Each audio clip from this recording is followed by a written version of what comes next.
للہ رب العالمین والصلاة والسلام علی خاتم النبیین سید الرسل و خاتم المعصومین وعلی آلہ واصحابہ اجمعین اما بعد فاعوذ باللہ من الشیطان الرجیم بسم اللہ الرحمن الرحیم والذی جاء بالصدق وصدق به اولئک هم المتقون صدق اللہ العظیم وصدق رسولہ النبی الکریم الامین ان اللہ وملائکتہ یصلون علی النبی یا ایہا الذین آمنوا صلوا علیہ وسلموا تسلیما الصلاة والسلام علیکہ یا سیدی یا رسول اللہ وعلی آلک واصحابک یا سیدی یا حبیب اللہ الصلاة والسلام علیکہ یا سیدی یا خاتم النبیین وعلی آلک واصحابک یا سیدی یا خاتم المعصومین مولا صلی وسلم دائما ابدا علی حبیبک خیر الخلق کلہم منزہ عن شریک فی محاسنہ فجوہر الحسن فیہ غیر منقسم محمد تاج رسل اللہ قاطبۃ محمد صادق الاقوال والکلم محمد ذکرہ روح لانفسنا محمد شکرہ فرد علی الامم رب صلی وسلم دائما ابدا علی حبیبک خیر الخلق کلہم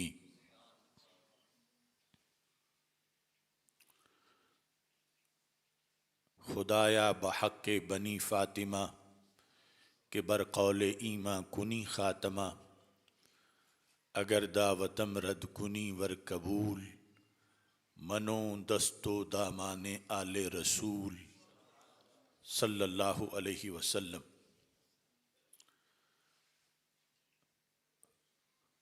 مسلم ہے زمانے میں وفا صدیق اکبر کی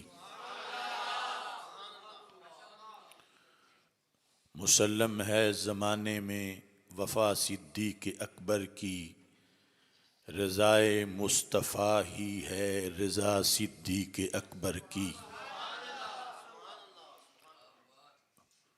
وہی اتقا وہی اوفا وہی اعدل وہی افضل اتقا ہے سب سے زیادہ پرہیزگار اوفا ہے سب سے زیادہ باوفا اعدل ہے سب سے زیادہ عادل اور افضل ہے سب سے زیادہ فضیلت والا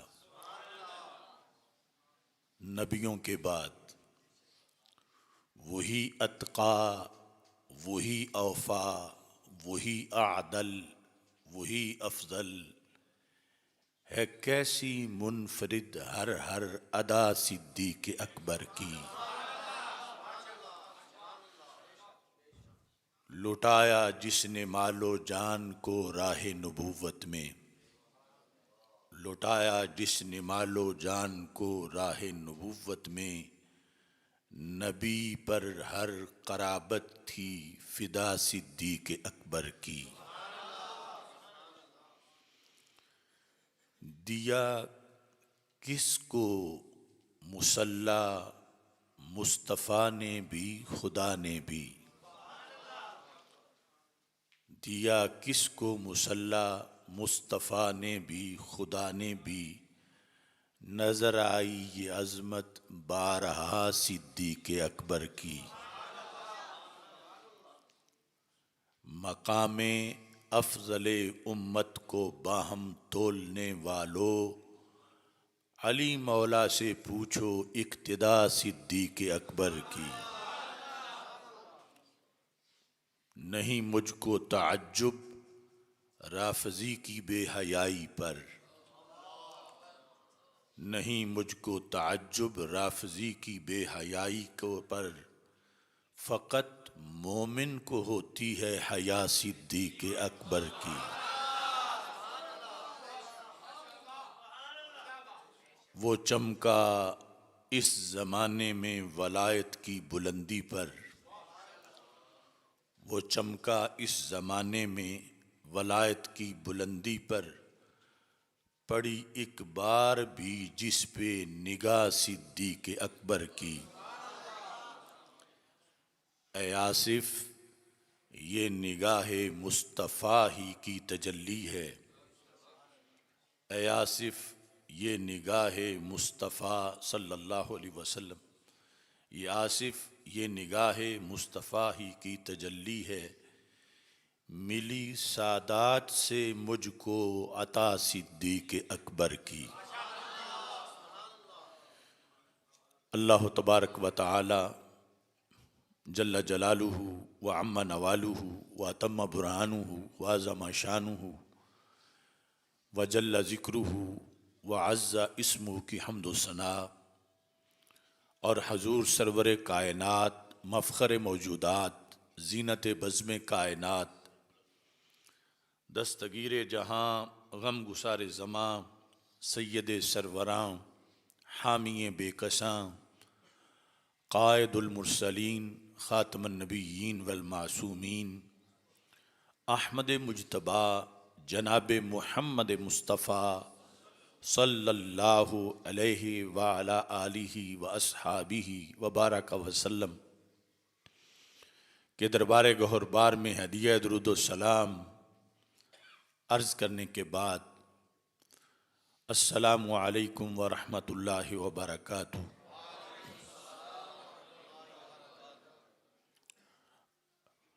رب ذوالجلال کے فضل اور توفیق سے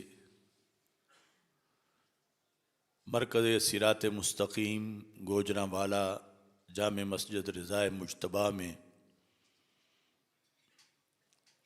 جمعۃ المبارک کے موقع پر آج ہماری گفتگو کا موضوع ہے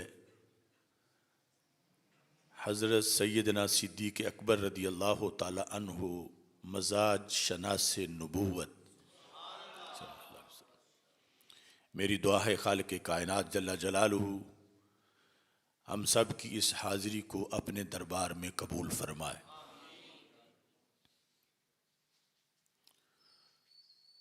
امت مصطفیٰ صلی اللہ علیہ وسلم میں قطعی طور پر اہل سنت و جماعت کا امت مسلمہ کا یہ عقیدہ ہے کہ رسول اکرم نور مجسم شفیع معظم صلی اللہ علیہ وسلم اور دیگر انبیاء کرام علیہم السلام کے بعد تمام اولین و آخرین میں پہلا نمبر حضرت سیدنا صدیق اکبر رضی اللہ تعالی عنہ کا ہے، اور آپ کی رفاقت رسول اکرم نور مجسم شفیع معظم صلی اللہ علیہ وسلم سے بڑی طویل ہے۔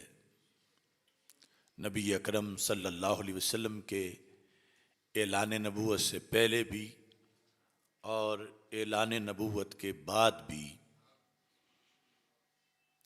اور پھر رسول اکرم صلی اللہ علیہ وسلم کے بعد وصال کے بعد اس امت کو سنبھالنے کے لحاظ سے آپ کا جو کردار ہے، حضرت پیر سید میر علی شاہ صاحب رحمۃ اللہ علیہ تصفیہ میں لکھتے ہیں کہ مرتدین کے خلاف جہاد میں حضرت صدیق اکبر رضی اللہ تعالی عنہ اگرچہ نبی تو نہیں تھے لیکن مرتدین کے خلاف لڑنے میں آپ نے نبی کا سا کام کیا ہے۔ یعنی ایک نیا مسئلہ تھا اور وحی آ نہیں رہی تھی، کیونکہ وحی بند ہو چکی تھی سرکار دو عالم صلی اللہ علیہ وسلم کے وصال میں. تو امت کو اس طرح متحد کرنا اور کہ کسی کے دل میں کوئی وسوسہ نہ آئے اور کوئی کمزوری نہ آئے اور امت ڈٹ جائے اور آگے ان سارے فتنوں کا جواب دے کر مزید فتوحات کرے.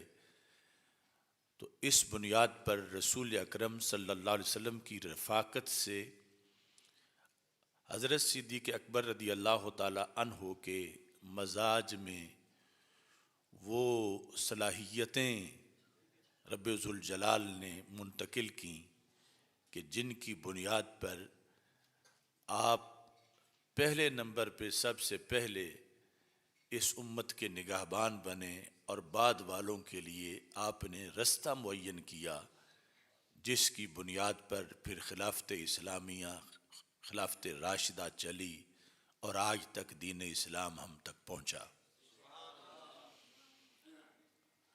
نبی اکرم نور مجسم شفیع معظم صلی اللہ علیہ وسلم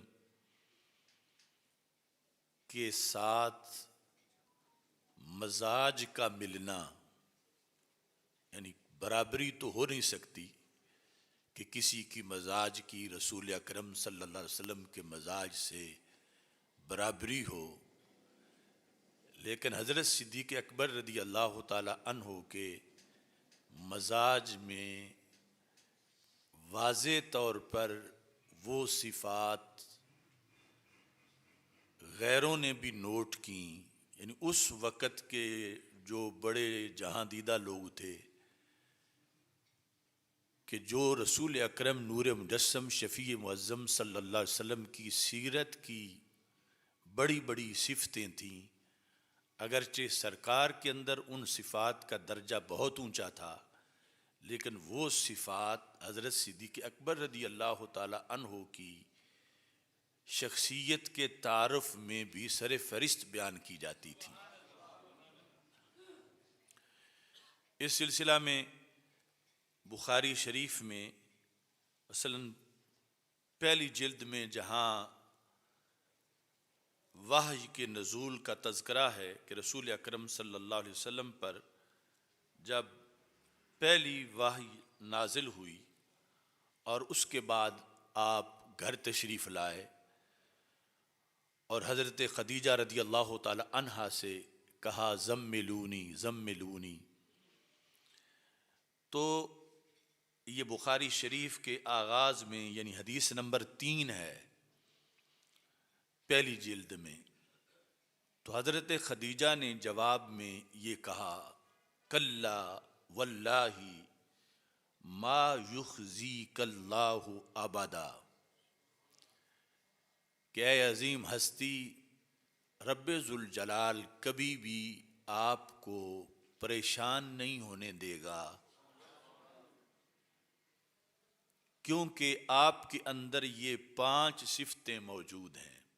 یعنی سرکار کی تو ہزاروں صفات ہیں، لیکن اس وقت جو حضرت خدیجہ نے جب ابھی اعلان نبوت کے بعد یہ پہلی گفتگو ہو رہی تھی، تو حضرت خدیجہ رضی اللہ تعالی عنہا نے 5 صفتیں بیان کیں.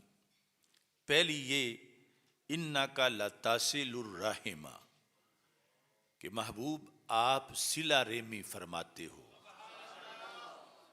دوسری وتحمل الکل، آپ لوگوں کے بوجھ اٹھاتے ہو، یعنی آپ مشکل کشائی کرتے ہو، حاجت روائی کرتے ہو. تیسری وتکسب المعدوم، جس کا کوئی کمانے والا نہ ہو آپ اس کو کما کے دیتے ہو. چوتھی وتقری الضیف، آپ مہمان نوازی کرتے ہو. پانچویں وتعین علی نوائب الحق، ہنگامی حالات میں جب کوئی آفت یا بلا اترتی ہے تو ایسی ہنگامی صورتحال میں آپ لوگوں کے مددگار ہوتے ہو. تعینو، یہ وہی ہے اعانت، مدد کرنا، جو ایاک نعبد و ایاک نستعین میں عون سے نستعین بھی مشتق ہے، اور تعینو آپ مدد کرتے ہیں، یعنی آپ مددگار ہیں. علی نوائب الحق، یعنی جو قدرتی آفات جب آتی ہیں تو آپ لوگوں کے مددگار ہوتے ہیں. یہ 5 صفتیں حضرت خدیجہ الکبریٰ رضی اللہ تعالی عنہا نے سرکار دو عالم صلی اللہ علیہ وسلم کی بیان کی ابھی اعلان نبوت کے فوراً بعد. باقی پھر جو قرآن اترتا رہا اور صفات ظاہر ہوتی رہیں، پھر یہاں تک مقام پہنچا کہ تیرے تو وصف عیب تناہی سے ہیں بری، حیران ہوں میرے شاہ کیا کیا کہوں تجھے. کہ یا رسول اللہ صلی اللہ علیہ وسلم، آپ کی تو اتنے اوصاف ہیں کہ گننے سے ختم ہی نہیں ہوتے. یعنی عیب تناہی کہ کسی کے وصف گنتے گنتے گنتے لاکھوں کروڑوں تک پہنچ کے پھر بھی اگر ختم ہو جائیں تو یہ بھی ایک عیب ہے، لیکن محبوب آپ اس عیب سے بھی پاک ہیں کہ تیرے تو وصف عیب تناہی سے ہیں بری، حیران ہوں میرے شاہ کیا کیا کہوں تجھے. تو یہ پہلی نعت تھی اس مقام پر جو حضرت خدیجہ پیش کر رہی تھیں، یعنی جس میں آپ نے رسول پاک صلی اللہ علیہ وسلم کی 5 صفات کو پیش کیا. اس کے بعد بخاری شریف کے اندر ہی دوسرے مقام پر حضرت سیدنا صدیق اکبر رضی اللہ تعالی عنہ آپ کی صفات کو بھی ایک اس زمانے کے بہت بڑے جہاں دیدہ انسان نے جو دنیا دار تھا اور نواب تھا اس نے پیش کیا. وہ بھی بخاری شریف میں جلد نمبر 2 کے اندر موجود ہے کہ حضرت صدیق اکبر رضی اللہ تعالی عنہ آپ نے رسول اکرم صلی اللہ علیہ وسلم کی اجازت سے مکہ مکرمہ چھوڑنا چاہا کہ یہاں عبادت پر پابندیاں ہیں، میں دنیا میں چل پھر کر زندگی گزار لوں گا لیکن عبادت کھل کے کروں گا. یہ حدیث نمبر ہے 2297 بخاری شریف کی دوسری جلد میں، یہ جو بیروت کی چھپی ہوئی ہیں. تو نبی اکرم نور مجسم شفیع معظم صلی اللہ علیہ وسلم نے اجازت دے دی. تو حضرت صدیق اکبر رضی اللہ تعالی عنہ ہجرت کر کے مکہ مکرمہ سے نکلے. جب چلتے چلتے چلتے آپ برکے غیماد تک پہنچے. اس جگہ کے 2 تعارف ہیں، ایک تو یعنی ترکی والی سائیڈ میں ایک جگہ ہے، دوسری یمن میں ایک جگہ ہے. یمن والی اس حدیث میں زیادہ راجح ہے کہ وہاں جب پہنچے تو لاقیہ ابن الداغنہ، تو ابن داغنہ کی آپ سے ملاقات ہوئی. اور ابن داغنہ کون تھا؟ حدیث میں وَهُوَ سَيِّدُ الْقَارَى، وہ ان پورے علاقوں کا سردار تھا. جس طرح ہمارے بر صغیر کو شبہ القارۃ الہندیہ کہتے ہیں، تو وہاں لفظ صرف قارہ ہے کہ یہ جو علاقے تھے سمندر کے علاوہ مختلف ممالک، ان کا وہ سردار تھا. تو اس کے مکہ مکرمہ کے سرداروں سے بھی رابطے تھے اور مکہ مکرمہ کے حالات سے بھی واقف تھا. تو اب یہ سب بخاری شریف میں ہے. جب حضرت صدیق اکبر رضی اللہ تعالی عنہ کو اس نے دیکھا تو اس نے کہا اینا ترید یا ابا بکر، ابو بکر آپ کہاں جا رہے ہیں؟ یعنی نام سے بھی واقف تھا. یعنی یہ ایک علیحدہ موضوع ہے کہ اسلام لانے والوں میں جتنے فوائد حضرت ابو بکر صدیق کے اسلام لانے سے اسلام کو پہنچے اتنے اور کسی سے نہیں پہنچے. یعنی کوئی یا تو بچہ تھا یا پھر گھر بیٹھنے والی خاتون تھی جو پوری یعنی اس وقت اتنی مقبولیت رکھتا ہو، باہر دور دور تک دنیا جانتی ہو، اور پھر اس کو دانا بھی مانتے ہوں، سمجھدار بھی مانتے ہوں اور بڑا بھی مانتے ہوں، اور وہ کلمہ پڑھ جائے. یہ وجہ تھی کہ عشرہ مبشرہ میں سے 5 بندے حضرت صدیق اکبر نے کلمہ پڑھا کے سرکار کی خدمت میں پیش کیے. یعنی جو خود بڑے بڑے لیڈر تھے، یعنی وہ حضرت صدیق اکبر کے ہاتھ پہ وہ متاثر ہو گئے اسلام پر، اور پھر وہ سرکار کی خدمت میں پیش ہوئے. اچھا جی، تو یہ جو ابن دغنہ تھا مکہ مکرمہ سے اتنا دور، حضرت ابو بکر صدیق کا نام لے کر آپ کو اس نے کہا اینا تریدو، کہاں جا رہے ہو؟ فقال ابو بکر، تو حضرت ابو بکر صدیق رضی اللہ تعالی عنہ نے کہا اخرجنی قومی، مجھے میری قوم نے مکہ مکرمہ سے نکلنے پر مجبور کر دیا ہے. یعنی ہم نماز پڑھ رہے ہوتے ہیں، وہ آ کے دھکے دینا شروع کر دیتے ہیں، مختلف حملے کرتے ہیں. اللہ کی عبادت کرنا بڑا مشکل ہے. اخرجنی قومی فانا اريد ان اسیح فی الارض، میں نے یہ ارادہ کر لیا ہے کہ کہیں بھی ڈیرا پکا نہیں لگاؤں گا، ساری زمین میں پھرتا رہوں گا. اور فاعبد ربی، پھرنے کا مطلب میرا سیر کرنا نہیں، میں اپنے رب کی کھل کے عبادت کروں گا. روٹی ملے یا نہ ملے، بستر ملے یا نہ ملے، میں دنیا میں مختلف علاقوں میں چلتا پھرتا رہوں گا، اور جہاں بھی رہوں گا رب کی عبادت کھل کے کروں گا. جہاں کوئی رکاوٹ آئے گی میں اگلی جگہ چلا جاؤں گا. تو اس واسطے میں نے مکہ مکرمہ چھوڑ دیا ہے کہ مجھے وہاں کے قریش نے نکلنے پر مجبور کر دیا ہے. تو ابن دغنہ نے کہا بڑا افسوس ہے، یہ تو بڑا المیہ ہے، ان مثلا کا لا یخرجو، ابو بکر تیرے جیسا بندہ کسی آبادی سے نہیں نکلتا. یہ اس آبادی کی بڑی بدقسمتی ہوگی. ولا یخرجو، اور نہ ہی اسے نکالا جاتا ہے.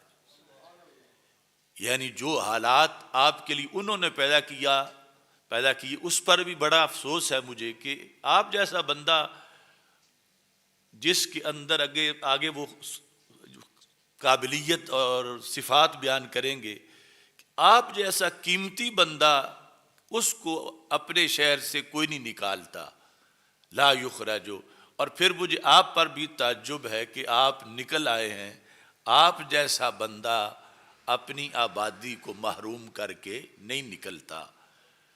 تو حضرت صدیق اکبر رضی اللہ تعالی عنہ کو پیشکش کی ابن دغنہ نے کہ میں یہ جو قریش مکہ ہیں وہ میرے دوست ہیں، ان سے میں بات کرتا ہوں جا کے کہ وہ آپ کو نہ چھیڑیں، آپ اپنے رب کی عبادت کریں، میں مذاکرات کرتا ہوں، میں آپ کو پناہ دلواتا ہوں وہاں پہ. تو ابن دغنہ اپنے تعلقات کی بنیاد پر، اگرچہ وہ مسلمان نہیں تھا لیکن ایک دنیا داری کے طور پر کہ ابو بکر جیسا بندہ نہیں نکلنا چاہیے، تو وہ حضرت صدیق اکبر رضی اللہ تعالی عنہ کو لے کر فراجہ مع ابی بکر فطاف فی اشراف کفار قریش، وہ واپس آیا اور حضرت ابو بکر صدیق رضی اللہ تعالیٰ عنہ کو کہا کہ آپ اپنے گھر بیٹھیں، ایک مرتبہ میں علیحدہ ان سارے سرداروں سے ملاقات کر لوں. تو ابھی یعنی وہ جو بعد میں بدر میں مرے جا کر، یا وہ ابھی سارے زندہ تھے، چونکہ یہ مکی زندگی تھی اور آغاز تھا، تو ان سارے سرداروں سے ابن دغنہ نے جا کر جو گفتگو کی، اس گفتگو کے الفاظ بھی آپ دیکھیں، اور حضرت خدیجہ رضی اللہ تعالی عنہا نے جو سرکار کی صفتیں بیان کی وہ بھی دیکھیں. یعنی یہ مزاج کتنا قریب قریب تھا. ابن دغنہ نے یعنی یمن سے آ کر مکہ مکرمہ میں قریش کے سامنے حضرت صدیق اکبر رضی اللہ تعالی عنہ کے لحاظ سے کیا کہا؟ فقال لهم، ابن دغنہ نے قریش کو کہا، ان ابا بکر لا یخرج مثلہ ولا یخرج، ابو بکر جیسے بندے کو اپنے شہر سے نہیں نکالا جاتا. کیوں؟ کہا اتخرجون رجلا، کیا تم ایسے بندے کو نکالتے ہو؟ آگے 5 صفتیں بیان کی.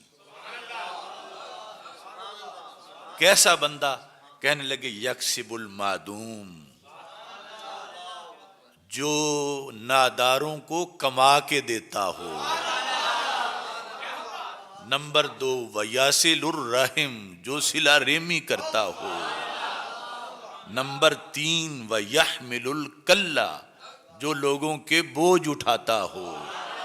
نمبر 4 ویقری الضیف، جو مہمان نوازی کرتا ہو.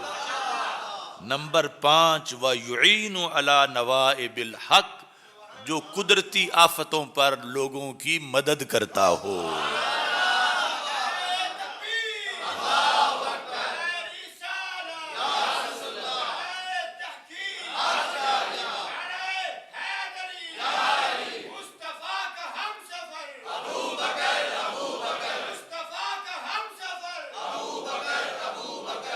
یعنی یہ دونوں چیزیں، یعنی قرآن کے بعد صحیح ترین کتاب بخاری شریف میں ایک طرف حضرت خدیجہ رضی اللہ تعالی عنہا سرکار دو عالم صلی اللہ علیہ وسلم کی، جب وہ حرا سے وحی کے اترنے کے بعد گھر آئے اور زملونی فرما رہے تھے، تو یہ 5 صفتیں انہوں نے سرکار کی بیان کی.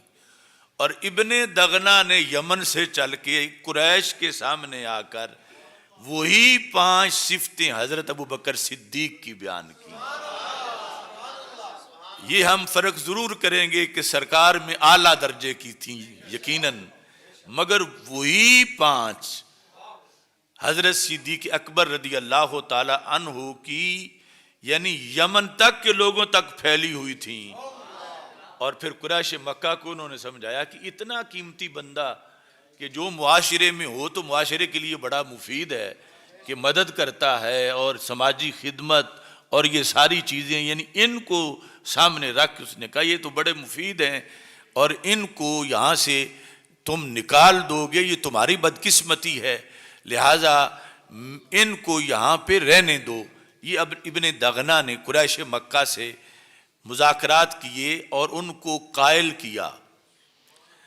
جب بات ان کے ساتھ ہو گئی تو انہوں نے کہا ٹھیک ہے لیکن کچھ شرائط ہیں، ابو بکر یہاں سے نہ جائے، ادھر ہی رہیں، لیکن مر ابا بکر فلیعبد ربہ فی دارہ. آگے ضمناً یہ حصہ میں بیان کر رہا ہوں کہ انہوں نے ابن دغنہ کو کہا کہ ابو بکر کو کہو کہ گھر میں عبادت کرتا رہے، اللہ کی، اپنے رب کی عبادت گھر میں کرے، یعنی اعلانیہ عبادت ہم برداشت نہیں کریں گے. دیکھو آج مکہ مکرمہ یہاں دن رات لاکھوں لوگ اللہ کی عبادت کر رہے ہیں. کبھی وہ ٹھیکیدار بنے ہوئے تھے کہ عبادت کا لائسنس صرف گھر کا ہے، باہر گلی میں یا آ کے مسجد حرام میں ادھر نہیں کر سکتے. گھر میں فلیعبد ربہ، اپنے رب کی عبادت جو ہے وہ گھر میں کرے. ولا یستعلن بالصلاۃ، اور اعلانیہ نماز نہ پڑھے.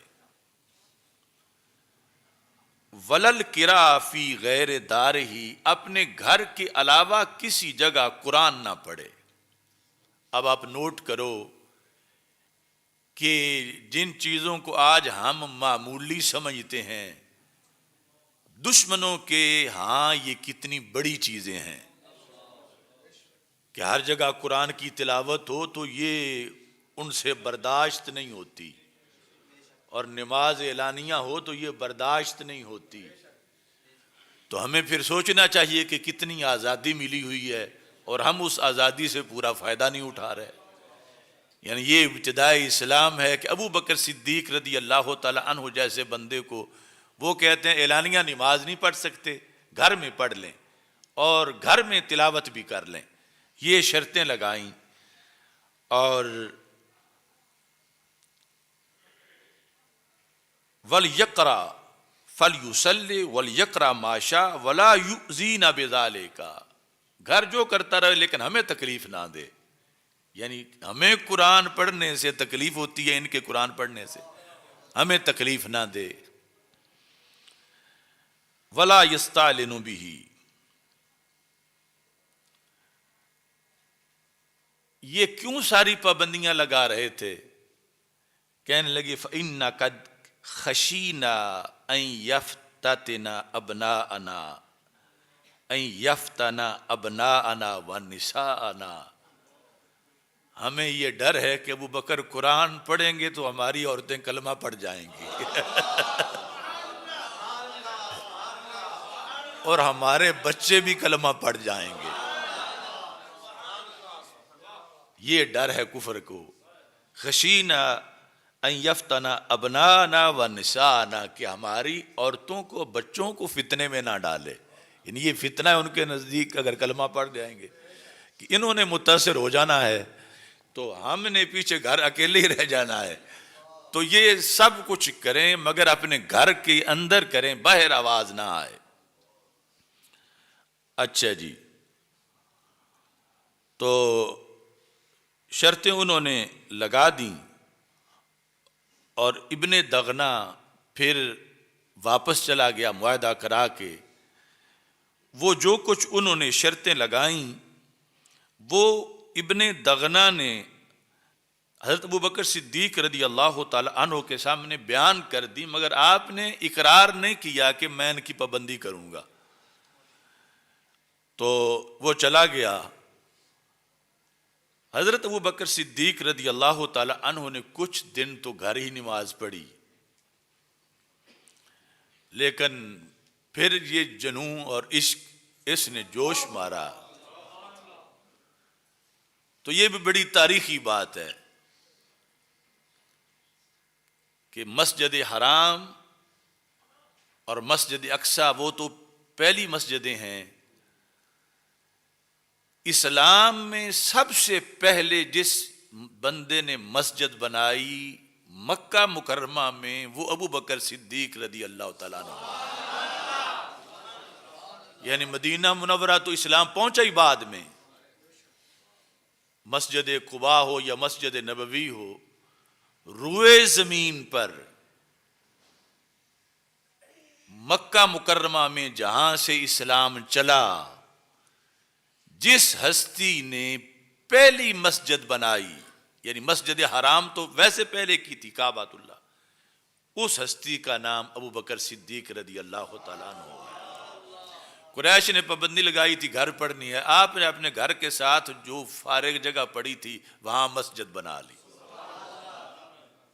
تو حدیث شریف میں ہے کہ ثم بدا لابی بکر فابتنا مسجدا. آپ کو یہ خیال آیا اور پھر پکا ارادہ کر لیا اور پھر عملاً اس کو عملی جامہ پہنایا کہ گھر کے ساتھ جو فارغ جگہ تھی جہاں رستہ بھی ساتھ تھا تو وہاں آپ نے مسجد بنائی.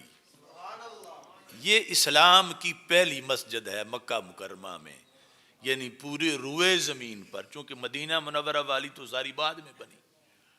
اور یہ بنانے والے وہی ہیں جن کو مصلی پہلے نمبر پر دیا گیا تھا کہ شروع سے مسجد کے ساتھ ریلیٹڈ اس انداز میں تھے. جب آپ نے مسجد بنائی بے فنائے دار ہی، اپنے گھر کے ساتھ جو خالی جگہ تھی، وبارزہ، اور وہاں ظاہر ہو گئے. مطلب یہ ہے کہ نمازیں گھر نہیں پڑھتے تھے، اس مسجد میں پڑھتے تھے. اچھا جی، آگے فکان یصلی فیہ، اس مسجد میں صرف برائے نام مسجد نہیں بنائی، نماز بھی اس میں پڑھتے تھے، اور پھر وَيَقْرَأُ الْقُرْآنَ، اور وہاں قرآن کی تلاوت کرتے تھے. یعنی وہی ہوا جس کا قریش کو ڈر تھا. اور جب آپ پڑھتے تھے فَيَتَقَصَّفُ عَلَيْهِ نِسَاءُ الْمُشْرِكِينَ، مشرکین کی عورتوں کا جھمگٹا لگ جاتا تھا. یتقصف کا معنی ہے کہ بھیڑ لگ جاتی تھی، یعنی عورتیں اکٹھی ہو جاتی تھی. اور یہ قرآن پڑھنا کوئی صرف نماز جہری والا وہ نہیں تھا، دن رات بیٹھے وہاں قرآن پڑھتے رہتے تھے.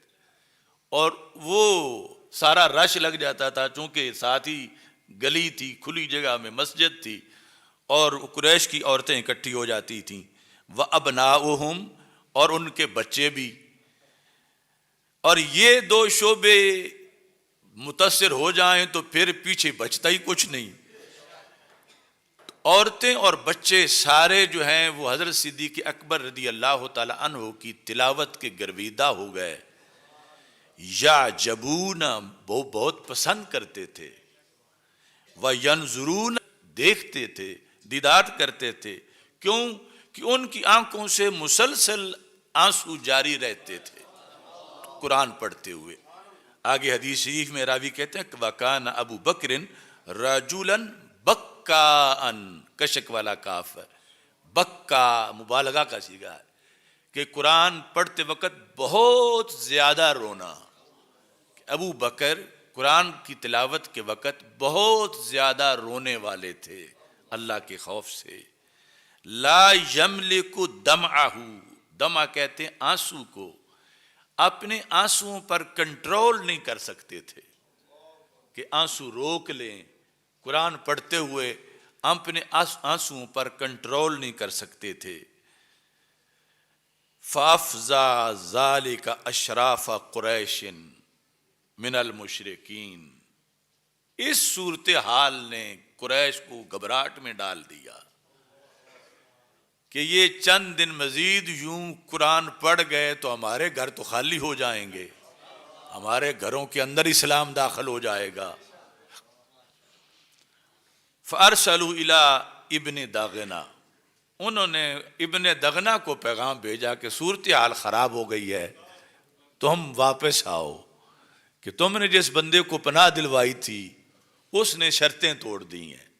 وہ گھر نہیں پڑھتا نماز، اس نے تو مسجد بنا لی ہے، اور وہاں وہ تلاوت کرتا ہے، اور تلاوت کے وقت ساری عورتیں ہماری وہاں جا کے سنتی ہیں اور اس کا دیدار کرتی ہیں، بچے بھی سنتے ہیں.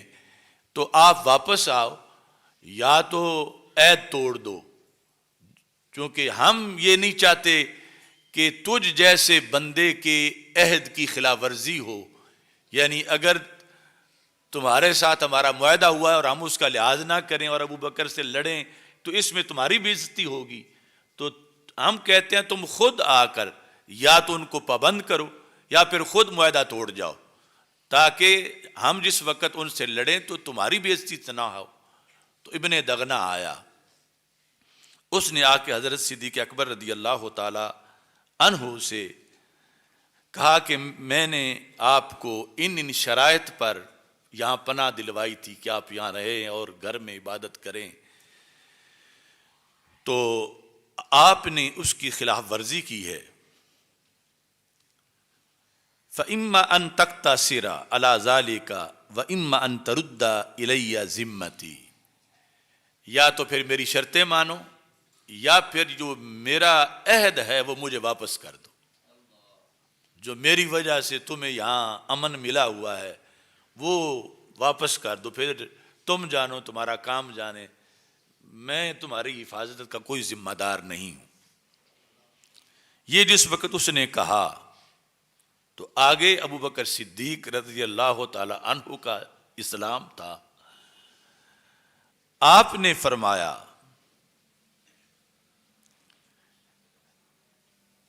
اردو الیہ جوارا کا، تو اپنا یہ امن کی گارنٹی اپنی جیب میں ڈال، تو اپنا رستہ اختیار کر، تو اپنے گھر جا. جوار کہتے ہیں پناہ کو، فرمایا اردی بے جوار اللہ، مجھے اللہ کی پناہ کافی ہے،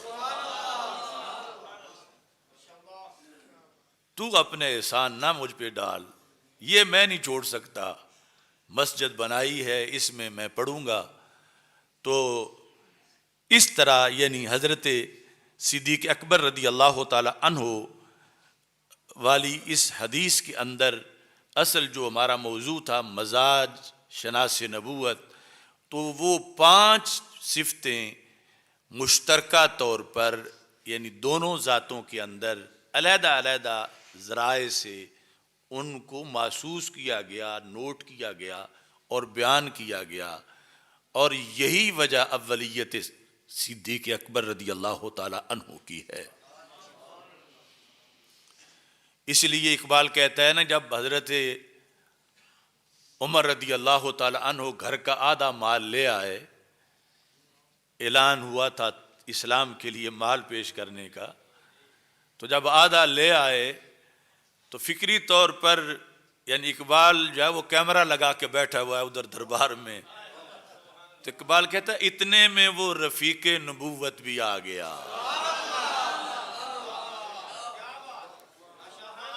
یعنی حضرت صدیق اکبر کا آنا کہ جب حضرت عمر آدھا لا چکے تھے تو اتنے میں وہ رفیق نبوت بھی آ گیا جس سے بنائے عشق و محبت ہے استوار، یعنی عشق کی بنیاد کی فاؤنڈیشن اس سے ہے، پوری امت نے جو قیامت تک عشق کرنا ہے، اتنے میں وہ رفیق نبوت بھی آ گیا جس سے بنائے عشق و محبت ہے استوار، لے آیا اپنے ساتھ وہ مرد وفا سرشت، ہر چیز جس کا چشم جہاں میں ہو اعتبار، سارا مال ہی اپنا اٹھا کے لے آئے، بولے حضور چاہیے فکر عیال بھی،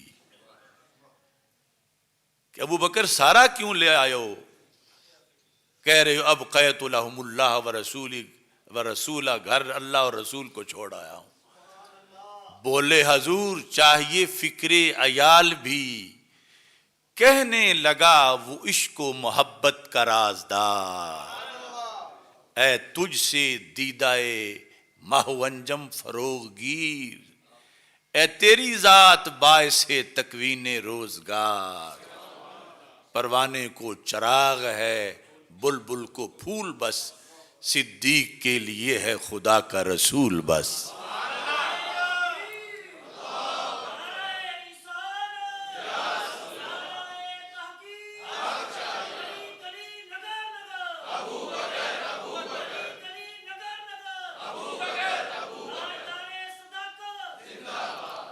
یعنی یہ قومی شاعر کا نظریہ ہے، اے تجھ سے دیدائے ماہو انجم فروغ گیر، کہ محبوب آپ کے نور سے یہ چاند ستارے چمکتے ہیں، اے تیری ذات باعث تکوین روزگار، کہ آپ کی ذات کے سبب سے ساری کائنات بنی ہے، تو جو کچھ میرے پاس ہے یا میں ہوں یہ ہے ہی آپ کا، یعنی کائنات میں ہر چیز بنی ہی آپ کے لیے ہے۔ تو یہ لفظ استعمال کرتے ہیں اتنے میں وہ رفیق نبوت بھی آ گیا، یعنی مزاج شناس بھی ہیں اور رفاقت سب سے طویل ان کو میسر ہے۔ اب بخاری شریف سے میں ایک اور مقام پیش کرتا ہوں کہ جس کے اندر اس امر کی مزید وضاحت ہوگی۔ بخاری شریف کی جو ہے وہ جلد نمبر 1 اور حدیث نمبر 466، اس میں رسول اکرم صلی اللہ علیہ وسلم کا ایک خطبہ موجود ہے، اور حضرت ابو سعید خدری رضی اللہ تعالیٰ عنہ اس کے راوی ہیں، اور سمجھ کے لحاظ سے یعنی حدیث فہمی کے لیے یہ ضروری ہے کہ راویوں کی عمروں کا اور سارا پتہ ہو۔ تو جو چھوٹی عمر کے صحابہ تھے ان میں سے حضرت ابو سعید خدری بھی ہیں، یعنی جو اس وقت چھوٹے تھے پھر بعد میں بڑے ہوئے اور وہ پہلی سنی ہوئی حدیثیں روایت کرتے رہے۔ تو حضرت ابو سعید خدری رضی اللہ تعالیٰ عنہ کہتے ہیں کہ رسول اکرم صلی اللہ علیہ وسلم نے خطبہ دیا، خاطب النبی صلی اللہ علیہ وسلم، نبی اکرم صلی اللہ علیہ وسلم نے خطبہ دیا اور خطبے کے اندر ایک خبر دی۔ خبر کیا تھی؟ ان اللہ خیر عبدا بین الدنیا و بین ما عندہ، بے شک اللہ نے ایک بندے کو اختیار دے دیا ہے دو چیزوں میں، جو چاہو پسند کر لو۔ وہ دو چیزیں کیا ہیں؟ بین الدنیا، کہ ہمیشہ دنیا میں رہو، و بین ما عندہ، اور اللہ کے پاس چلے جاؤ، اللہ کے پاس جو انعامات ہیں، نوازشات ہیں، وہ لے لو۔ یہ آپ کی مرضی ہے، اللہ نے ایک بندے کو اختیار دے دیا ہے ان دو چیزوں کے درمیان۔ تو پھر فرما فاختار ما عند اللہ، اس بندے نے جو اللہ کے پاس انعامات ہیں انہیں پسند کر لیا ہے۔ فبکا ابو بکر، یہ تقریر سن کے حضرت ابو بکر صدیق رضی اللہ تعالیٰ عنہ رو پڑے۔ فقلت فی نفسی، حضرت ابو سعید خدری رضی اللہ تعالیٰ عنہ جو ابھی بچے تھے کہتے میں نے اپنے دل میں کہا، یہ پھر بعد میں اپنی عمر میں بیان کرتے تھے، اس وقت میں نے اپنے دل میں کہا جب سرکار صلی اللہ علیہ وسلم نے ایک بندے کا ذکر کیا کہ ایک بندے کو اللہ نے اختیار دیا اور اس بندے نے پھر یہ پسند کر لیا، تو میں نے، ابو بکر صدیق رو پڑے، تو میں نے اپنے دل میں یہ کہا ما یبکی ھذا الشیخ، اس شیخ کو کیا چیز رلا رہی ہے؟ چونکہ حضرت ابو بکر صدیق کو شیخ الاسلام کہا جاتا ہے، تو اس شیخ کو، اس بزرگ ہستی کو کیا چیز رلا رہی ہے؟ رونے والی تو کوئی بات ہوئی نہیں، اور انہوں نے رونا شروع کر دیا ہے۔ یعنی باقی اور کسی کو نوٹ نہیں کیا کہ ایسی کیفیت کسی کی ہو، ابو بکر صدیق سارے مجمع میں سے وہ رو پڑے یہ جملے سن کے رسول اکرم صلی اللہ علیہ وسلم کے۔ تو کہتے ہیں میں نے کہا رونے والی کوئی بات نہیں، ان یکن اللہ خیر عبدا بین الدنیا و بین ما عندہ فاختار ما عند اللہ، اگر کسی بندے نے جو اس کو اختیار دیا گیا تو اس نے جو اللہ کے ہاں اسے پسند کر لیا، تو اس میں رونے والی بات کیا ہے؟ میں یہ کہہ رہا تھا۔ کہتے ہیں کہ جب کچھ دنوں کے بعد سرکار دو عالم صلی اللہ علیہ وسلم کا وصال ہو گیا تو پھر مجھے وہ تقریر یاد آئی اور ابو بکر صدیق کا رونا یاد آیا کہ وہ جو عبد تھا، ان اللہ خیر عبدا، سرکار نے اپنا نام نہیں لیا، بندے کا ذکر کیا کہ جاننے والے جان جائیں گے۔ کہتے ہیں کہ فکان رسول اللہ صلی اللہ علیہ وسلم هو العبد، وہ جنہیں اللہ نے اختیار دیا تھا، جس عبد کو کہ چاہو تو ہمیشہ دنیا میں رہو اور چاہو تو اللہ کے پاس انعامات میں آ جاؤ، اس بندے سے مراد تو سرکار کی ذات تھی، اور سرکار اپنا نام لے نہیں رہے تھے اور عبد کے ذریعے گفتگو فرما رہے تھے۔ کہتے ہیں وَكَانَ أَبُو بَكْرٍ أَعْلَمَنَا، کہ ابو بکر سمجھ گئے سارے مجمع میں سے۔ کیوں؟ کان ابو بکر اعلمنا، اعلم یہ بھی سپرلیٹو ڈگری ہے، زیادہ علم والے، کہ سرکار کی تقریر کو سن کر مطلب تک پہنچنے میں سب سے تیز تھے۔ اور کان ابو بکر اعلمنا، ہم یہی سمجھتے رہے کہ کسی اور بندے کی بات ہو رہی ہے، تو سرکار تو اپنی بات بتا رہے تھے کہ مجھے یہ اختیار دیا گیا ہے اور یہ ہر کسی کو نہیں ملتا، فرشتہ کے دبوچ لیتا ہے، لیکن یہاں شان رسالت اور مقام محبوبیت ہے۔ جب مجھے اللہ کی طرف سے اختیار دیا گیا ہے اور میں نے اللہ کے ہاں جانے کو پسند کر لیا ہے، لیکن اس کو متکلم کے صیغے سے نہیں عبد سے بیان کیا۔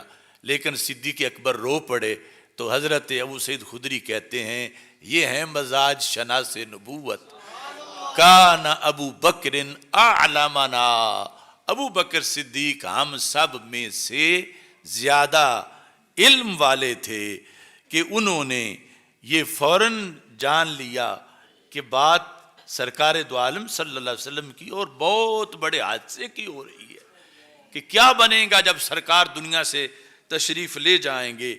تو جب آپ روئے تو پھر دلاسا بھی آپ کو ہی سرکار نے دیا۔ رسول اکرم صلی اللہ علیہ وسلم نے اس وقت ارشاد فرمایا یا ابا بکر لا تبکی، ابو بکر نہ رو۔ کیوں؟ فرمایا تم نے وفاؤں کا حق ادا کیا۔ اور اس مقام پر یہ لفظ بولے رسول اکرم صلی اللہ علیہ وسلم نے، فرمایا ان امن الناس، پھر سپرلیٹو ڈگری ہے، امن اس میں تفضیل ایک ہے، مننا یمنو احسان کرنا، امن ہے بہت زیادہ احسان کرنے والا۔ فرمایا ان امن الناس علیہ، انسانوں میں سے مراد صحابہ میں سے، جو کہ دشمن تو ویسے دشمن جنہوں نے کلمہ پڑھ لیا، ان میں سے جس نے سب سے زیادہ مجھ پر احسانات کیے، فی صحبتہ و مالہ، مال کے ذریعے سے اور اپنی جان ہتھیلی پہ رکھ کے ساتھ دے کر، یعنی کوئی تو مال دیتا ہے باہر نکلنا مشکل ہے کہ جان جاتی ہے، فرمایا جس نے جان کی پرواہ بھی نہیں کی اور مال کی پرواہ بھی نہیں کی، اور جسے میں خود کہہ رہا ہوں امن الناس علیہ، کہ جس نے سب سے زیادہ مجھ پر احسان کیے وہ ابو بکر۔ ابو بکر رونے کی بات نہیں، تم نے بہت کما لیا ہے وفاؤں کے سفر کے اندر، آج تمہاری یہ ڈگری ہے اور تمہارا یہ وصف ہے، تمہارا یہ عہدہ ہے کہ تمہارے مال اور تمہارے نفس یعنی ذات کے لحاظ سے جو مجھ پر احسانات ہوئے۔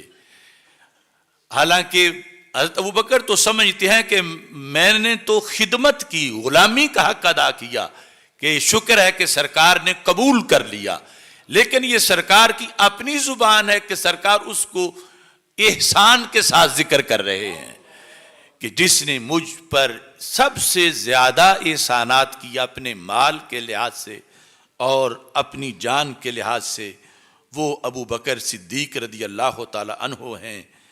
ابو بکر نہ رو، وَلَوْ كُنْتُ مُتَّخِذًا خَلِيلًا مِّنْ أُمَّتِي لَاتَّخَذْتُ أَبَا بَكْرٍ، اگر میں امت میں سے کسی کو اپنا خلیل بناتا تو ابو بکر میں آپ کو ہی بناتا، لیکن رب میرا خلیل ہے، انسانوں میں سے میں نے بنایا کوئی نہیں، اگر بناتا تو پھر میں ابو بکر آپ کو ہی بناتا۔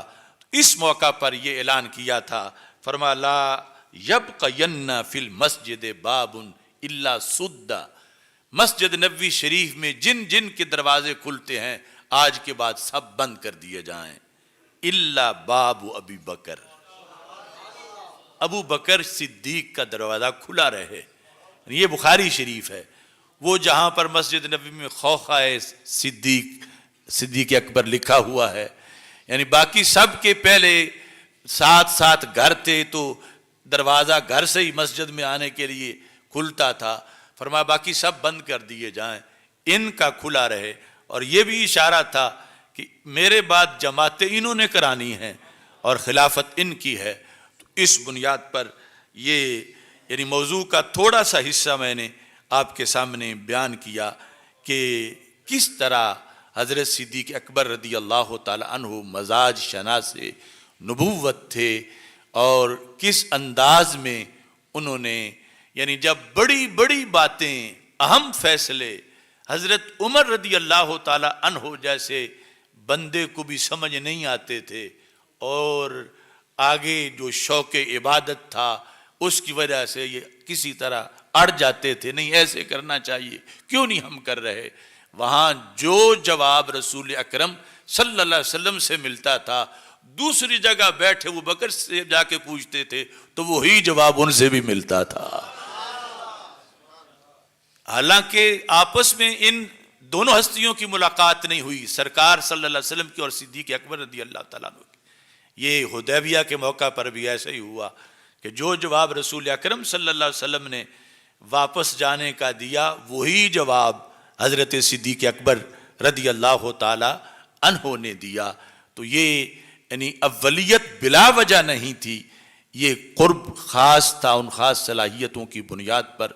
رب ذوالجلال ہم سب کو ان کے نقش قدم پر چلنے کی توفیق عطا فرمائے۔ آج اس مسجد رضا مجتبیٰ میں مجھے جمعہ پڑھاتے ہوئے 30 سال مکمل ہو گئے۔ اللہ تعالیٰ یہ 30 سال کے خطبے قبول فرمائے۔